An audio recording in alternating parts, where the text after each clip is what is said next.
On this week's episode, I'm joined by the multi-talented Rita Cruz. As an actress and a singer, Rita has appeared in front of thousands of Portuguese people on stages, in theatres, and on Portuguese soap operas.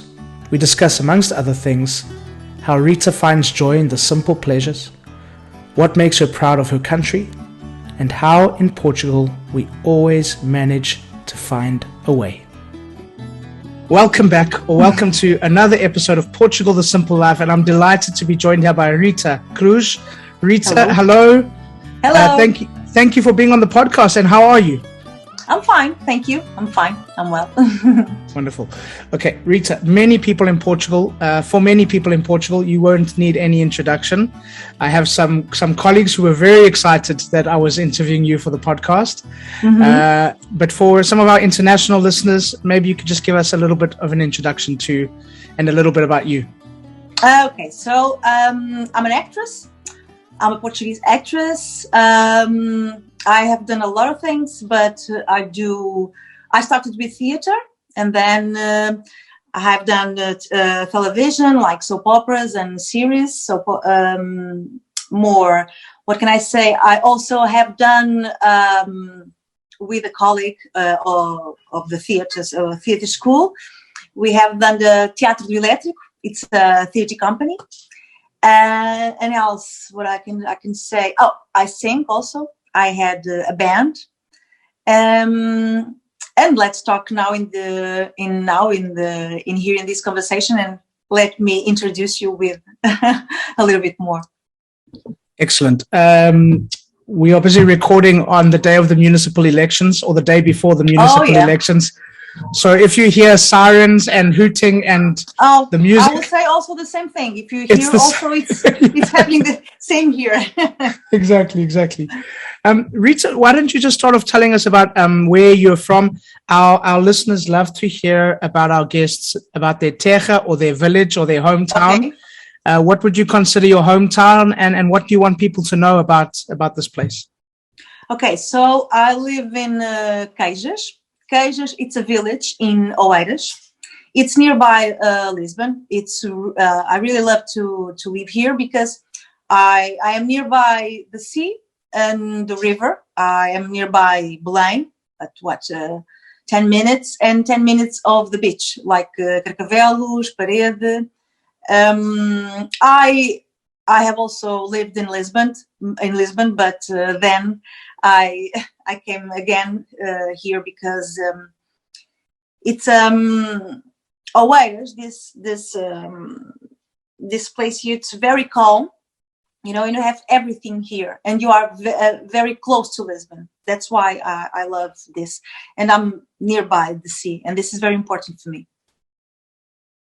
What would you like people to know about your town, your village, that perhaps they don't know?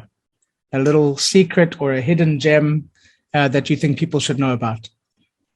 Well, the secrets, the spots, maybe. We have here a lot of spots. And for example, I love that sea view in Carcavelos, Parede.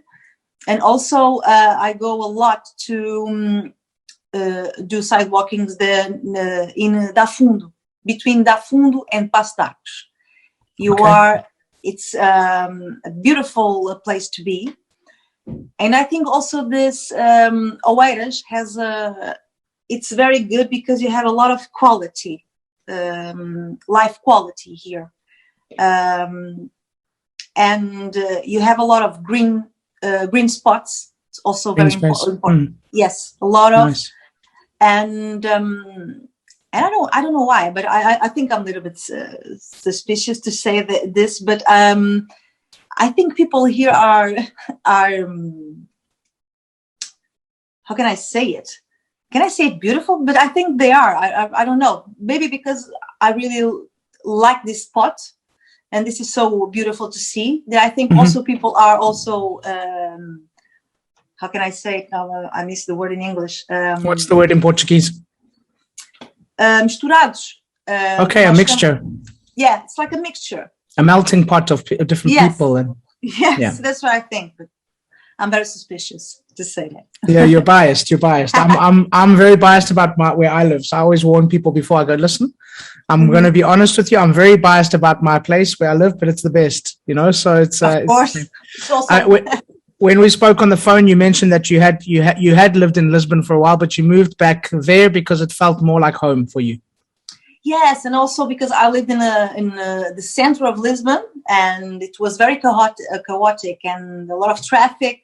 And my car, oh my gosh, it was always, with a how you say, scratch or a bump. Always. Yeah, Lisbon, you can't have a nice car. It's impossible. Yes, you cannot. It's impossible unless you have a fancy parking underground somewhere. Yes, but you still can't. You still can't have a nice car.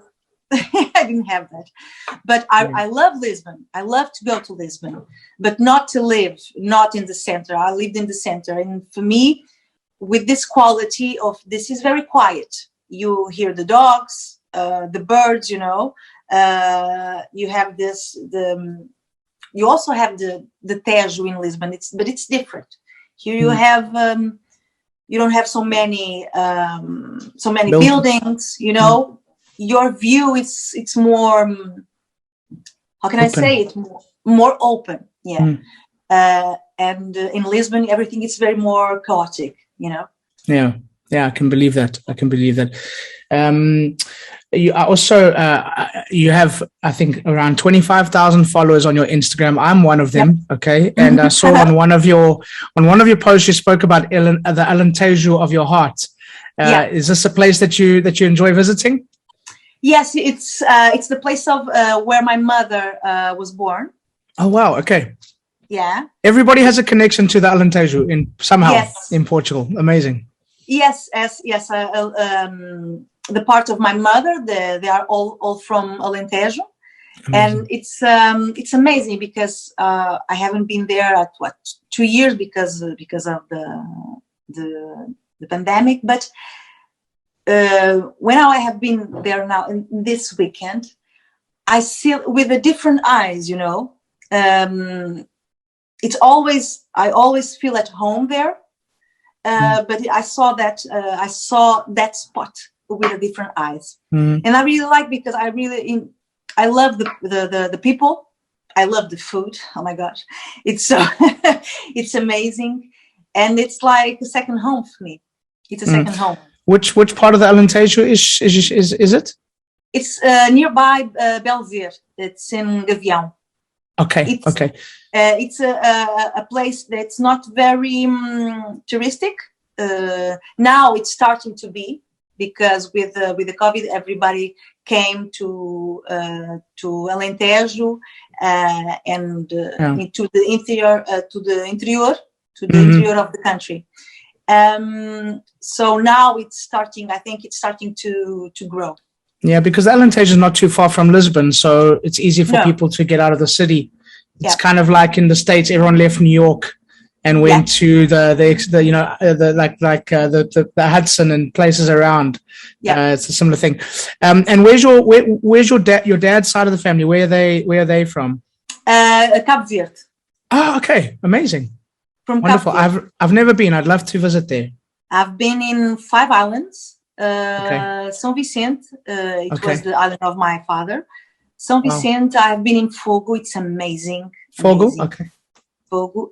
Santiago, more Sal. Santiago, Sal, and the other Praia. Okay. And it's amazing islands, amazing people. And also I'm always talking about this, but it's true. The food is also amazing, and the music. The Cabo Verde, you breathe music. Everywhere you go, you see a person or singing or playing cavaquinho and guitar. It's amazing. It's amazing, really. Incredible. Rita, I mean, you spoke briefly about the things that you do. Your body of work is quite enormous. You are not the first singer we've had on the podcast, but you're the first actress So I'm really excited. I will be honest though, my grandmother has watched more of you than what I have, because she sits in a lard in an old age home here in Portugal, and she watches the Novellas. So she's seen you plenty of times, more than me. Okay. But I mean, just tell us how you got. I mean, so I know body of work includes presenting on TV. A long time ago. I don't do presenting a long time. Okay. Theater.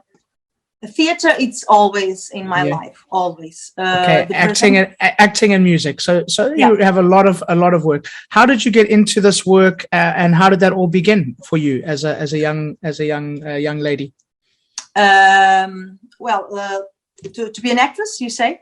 Yeah, just the work that you're in. How did that all start for you? Well, it started. I have also another degree, because I study in a social area. Okay. And then I have done a theater course, and it was there the director that he said to me, you have to follow this because it's in your blood. And I always have done theater since 15 years. Yes, I had 15, more or less. But I thought, okay, this will be a hobby and I will have a normal work, I said to me. But then at 23, I decided to really embrace this and to be my career. And I started, I went to the theater school, and then it started with, you start to work with a colleague, and then you are invited to a company, and then it started like that. It was like that. Wonderful. What are some of the highlights of your career? The things that you remember the most fondly? Well, I remember the Regresso de Natasha. It was the first play that we have done in Teatro do Elétrico, the company that I told you about. It was amazing because we were very young and with a lot of and very creative. We didn't have money, and we invented everything, and it was I think one of the plays that I've done with more that I have enjoyed more to do, and it was also, I think it was the beginning of the language of the theater, of the Teatro do Elétrico, I think. And it was very, for me, it was very important to them that play, because it was very nonsense. It was a universe that I had in my daily life. You know, I really like nonsense, and it was how you can say, it was like a place where you could juntar, you could join all this energy, the creative, the power of creation of four in this case, four young actors, you know, and starting to do a thing, to build a thing. It was very important, that play for me. And then other things, it was also a very a highlight for me. Also, it was a character, Yara. It was an antagonist of a soap opera. It was very important to me, and also a play that I've written, Mãe com Açúcar, the first play that I've written, and also I was the director of that play. Okay. What was that about, Rita? The play. It was very very personal, that play. It was a play that I thought, we don't how you say it, homenagem in English? Pay homage. Yes. Yeah. You don't pay homage in when you are alive, I think. So I decided to have done that to my mother. And I think my mother is like a character, I think, for me, because she's from Alentejo. She has that accent. She had a lot of expressions, and I wanted to write like a piece of her, you know, and put it on the stage, and it was a way to talk about the persons that we like and we love when they are alive. And it was for me it was very personal, but it was also an opportunity to talk about the relations that we have, and the way that we can see the love between the people that we love, and before it's too late. Before it's too late, yes. Yeah. But amazing. It was a character. It was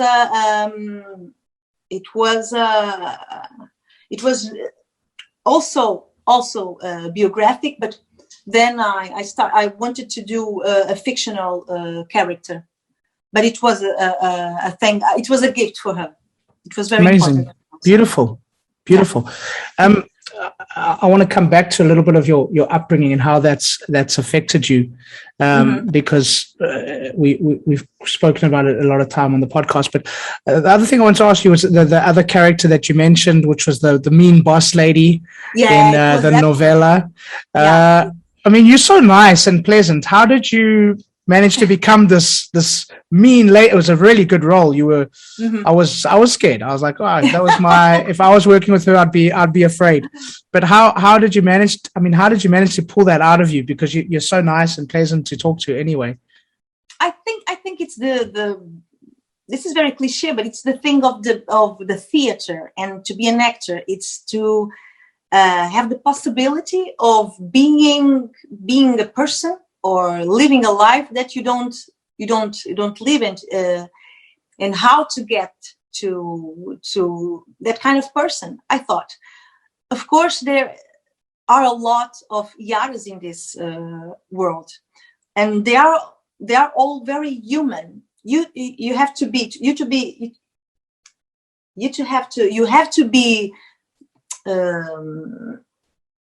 if you want to if you are a bad person, or you have to be also very human, because it's because of something happened to you to be like that. And the love that I have for acting it's this, how we human beings we can be also bad persons in our daily life, and it's you just have to exponenciar. You have to how you say it. It has to be a little bit bigger. You have to be in a perspective, a bigger perspective. Okay, you have to zoom out and see the. Yeah. Do you think your upbringing,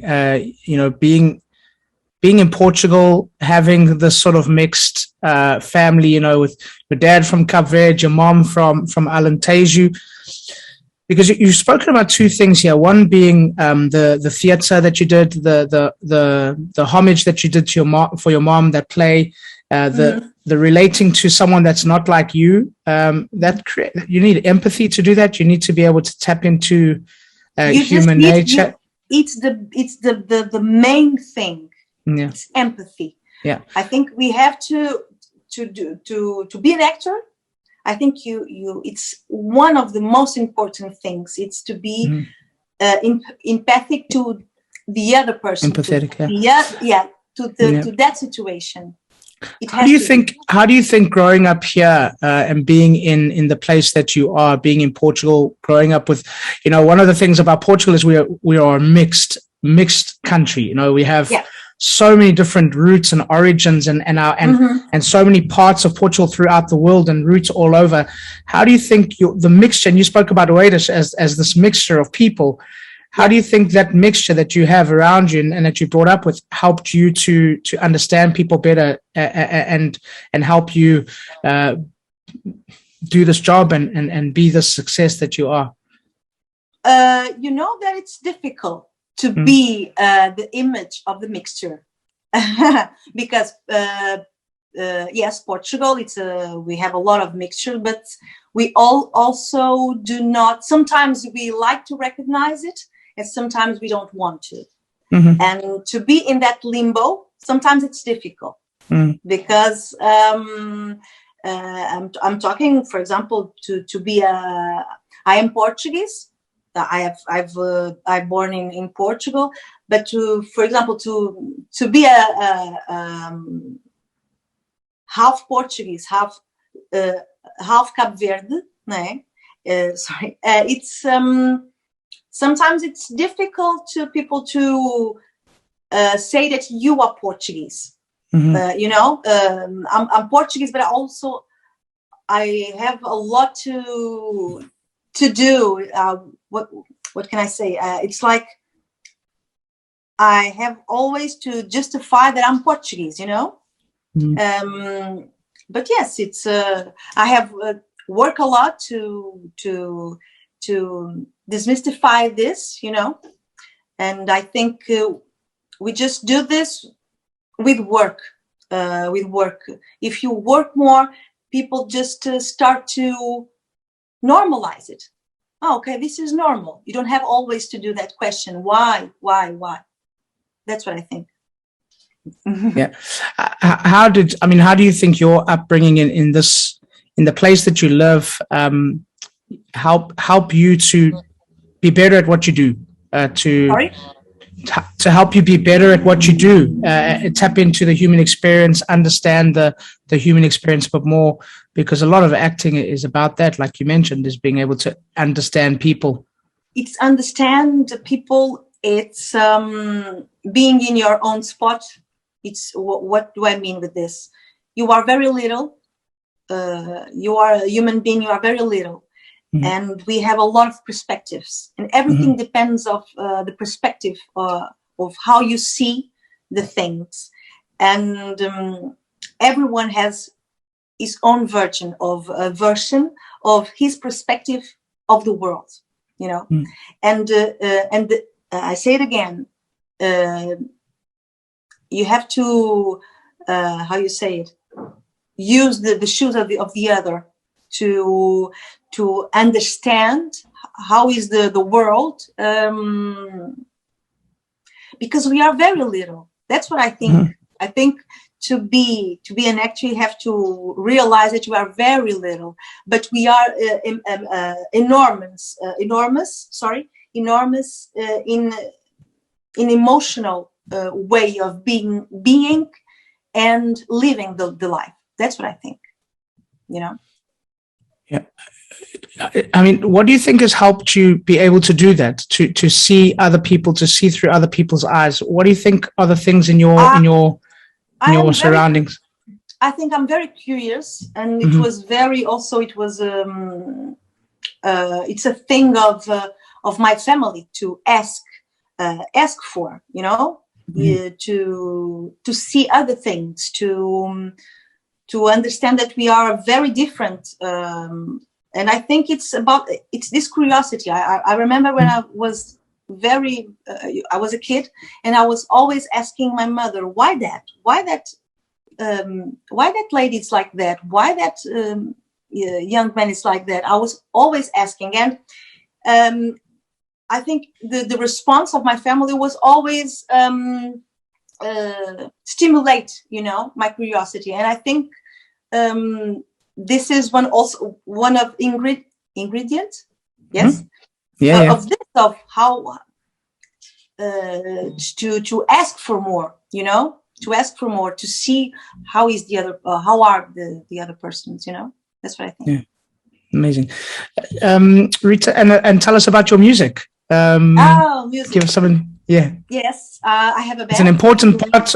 It's an important thing for you, music. Yes, it was. It's music. It's from since I'm a little kid, because my father sang and also play a lot guitar. Mornas, a lot of mornas and coladeiras from Cabo Verde, since I was a little kid. And the music in my house was like a habit, you know, for me. And when I was a teenager, I sang a lot, but I thought that I didn't have the voice, you know, because I saw like singers like Toni Braxton or Whitney Houston. I thought, yes, that those singers have the voice, But then it was like experience, and with the theater, I had a lot of plays that I had to sing, so it was a normal thing, And then I had an invitation to do an audition to a band, and it started in 2014, more or less, I think, yeah. And it was amazing. It was amazing because it's a band with very good musicians, and we had the main goal was doing music, but with a purpose, with something to say.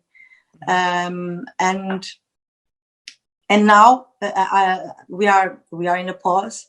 But I think nowadays, what is happening now in the world, I think it's a good time to refresh your revolver. Maybe, I don't know. Okay, Novellas. Now, yes.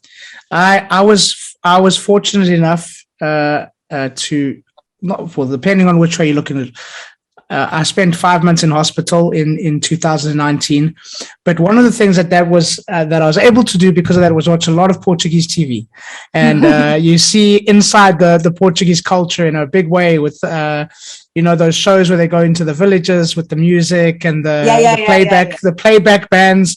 That wasn't so much my favorite, but definitely the novellas were always very interesting. And I will never forget whenever there was one of the novellas that was on, the nurses would stand at the door and they would watch it as well, instead of working. It was very funny. But for people that don't know, and our listeners, a lot of our listeners won't know what a novella is, just give us a bit of an inside scoop as to what is a novella, and why is it such a huge part of our television culture here in Portugal? Yes, I think it was an heritage of the Brazilian soap operas, We saw a lot of Brazilian soap operas, a lot. And I think it stayed here. And people really enjoy to I don't know why. I think it was like an habit, I don't know. But I think it's a thing that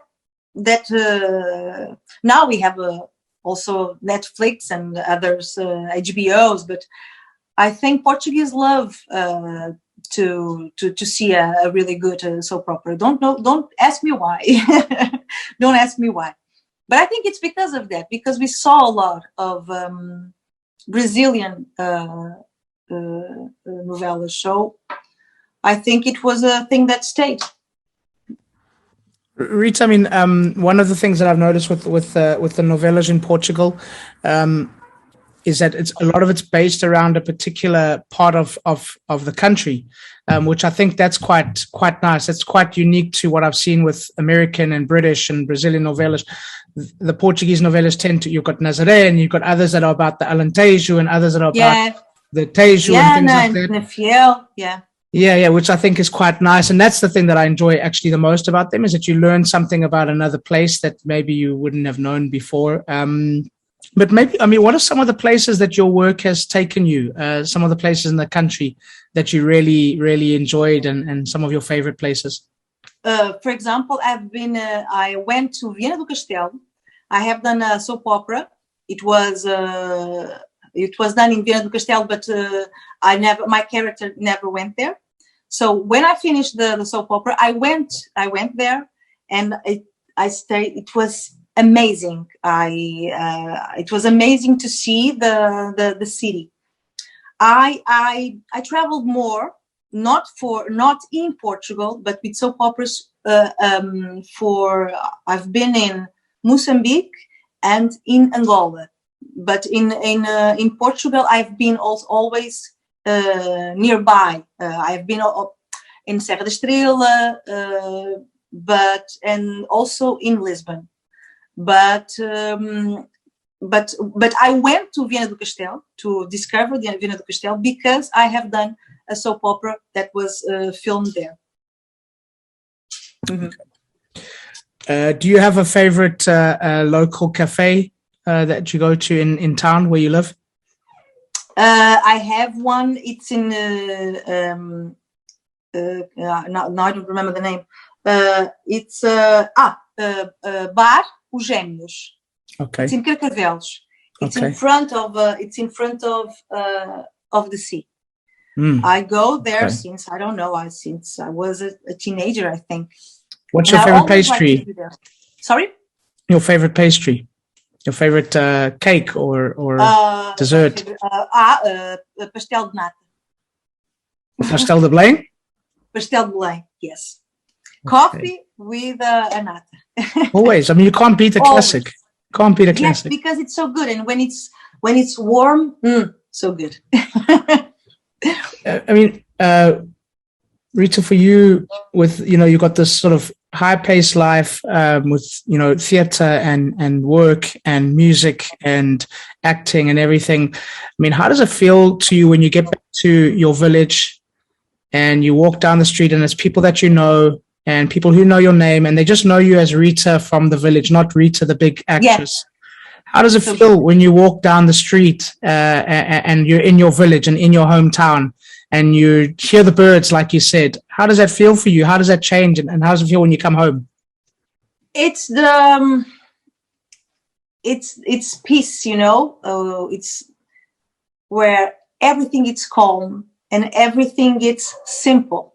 That's what I really like when I came back home. It's the simplicity of the place, and it's the tranquility of this house, of this village. That's what I like. And I know here persons long time ago, so it's the smile of and this very simple way of talking with everybody, even if you don't know. Even if you don't know your neighborhood, your neighbor, you talk with him, and that's what I really like this place. Yeah, I agree. Beautiful. I mentioned with that I was sick in hospital, and the village that I live in, there were people in the village that knew that I had been sick, people that I'd never spoken to. And still today, when I walk in the street or go to the cafe, they stop, they ask, how are you? How are you feeling? Is everything okay? Yeah. And sometimes I still don't know the name of the person. And that's such a beautiful part of our culture that we stop and we talk and we say hello and we say good morning. It's beautiful. Mm-hmm. Yes, it is. That's what I like in, especially here, because in Lisbon, we are a lot of persons in the capital. So you don't have this, like you pass through a person and you have eye contact and you say, boa tarde. In Lisbon, it doesn't happen, but here it happens. You say that, boa tarde, como está? And it's simple. And you go by and you continue with your living. Yeah. That's what I like here. I mean, these are things that they seem so insignificant and seem so small, but they're actually big things. And it's the things that I love about this country and the real Portugal. When you talk about the real Portugal, the authentic Portugal, it's these little things that are such big things. What other things about our country make you proud? What are you proud of Portugal and being Portuguese? The level of security. The food, I think it's a thing that every Portuguese talk about, but it's really true because when you go out of Portugal, you don't have this. Okay, you have some countries, but with this, it's very rich. You go to the north of Portugal, you go to the center of Portugal, you go to Alentejo, Algarve. Each region has a lot of plates, a gastronomy very, very rich and very, very simple, with bread, with the pork, and you do plates that are amazing. What I also like in Portugal, I like this simple way of living. We are food. I told you about food. The security. When you go out to other countries, you understand that Portugal it's a little paradise. It's a tiny country, but you have a lot of landscapes, different landscapes, and in 30 kilometers, you have different things. It's amazing. It's amazing. Little paradise. What can I say it more? I think we have a capacity of how you say desenrasque of finding a way. Finding a way of doing things, of or talking with a person that you don't know, but you can explain the even if you don't know the language, you have the capacity. Yeah, the capacity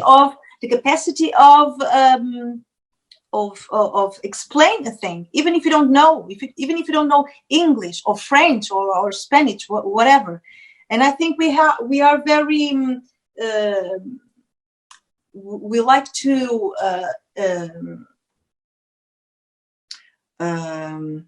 we talk a lot language, even if you don't know. You talk Portuñol. It's a mix of Portuguese with Spanish. You can communicate. Even if you don't know French, you have this ability of talking French. That's why I think we talk a lot. We have this ability of talking language, I think. And what else? My pops, when he goes to Italy, he talks Portuguese but with an Italian accent, and everybody understands. So Portuguese. We talk with our hands. We use things, and we find a way. It's brilliant. Yes, we find a way. It's a thing. Portuguese thing. We find a way of doing things or to resolve something. I love that. Yes. Rita, for you, what have you got coming up that you're excited about for the future, with work, with other things? Now I'm doing just quiet things. Like I do also work, voice work. I do. That's what I'm doing now, and I will start with more projects, big ones in 3 months. For now, it's just a quiet moment. It's been a tough time. It's been a tough time for artists the last year and a bit, and it's slowly starting to open up now. Yes, but now we are very resilient. So and we found a way of doing stuff. Even with few conditions, I think we have done this turn. It was very difficult. A lot of families went bad because it was very, very difficult. We're talking about months of not working, but now I think it's starting to grow again. That's what I really think. Yeah, exciting. Yeah. Okay, Rita. One thing that you would like people to remember from our conversation. One thing: find a way. Always find a way. Yes, I love it. Okay. Rita, how can people follow you online, follow your work, be kept up to date with what you're doing next? You can follow me on Instagram, because Facebook I'm very I've disappeared in Facebook. I have the account, but I'm not there very often. So you can follow me on Instagram, Rita_Cruz 611. Okay, so we'll put link in the show notes so people can follow you, and you can get some more fans. You need more. You deserve more fans. You deserve more fans. Yes, come. Rita, a question that we ask all of our guests: Portugal, the simple life. Why? The simple life. Why? Because it's a calm country.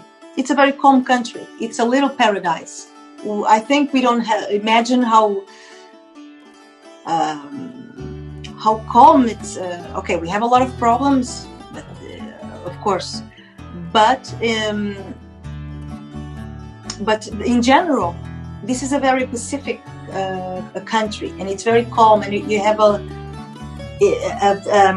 big diversity, and that's what I talk to you. I said to you. I said it.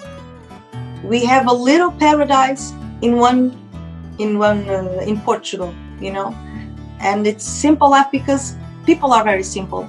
I think Portuguese people are very simple. Sometimes with the mentality a little bit in the past. That's what I think. Sure. But I think we are very. It's a calm country. It's a very calm country. Wonderful. Rita, I've loved this conversation. It's been a privilege. Thank you for being on the podcast. Thank you. Thank you. Thank you for the invitation. You're welcome. And for now, I'm going to let you call it. Oh, now it's a wrap. So thank you once again to Rita, and thank you to all of you for listening. Please subscribe, share with your friends, give us a thumbs up, and please leave a comment or a review. We'd love to hear from you. And as we say in Portugal, força. Welcome to the simple life.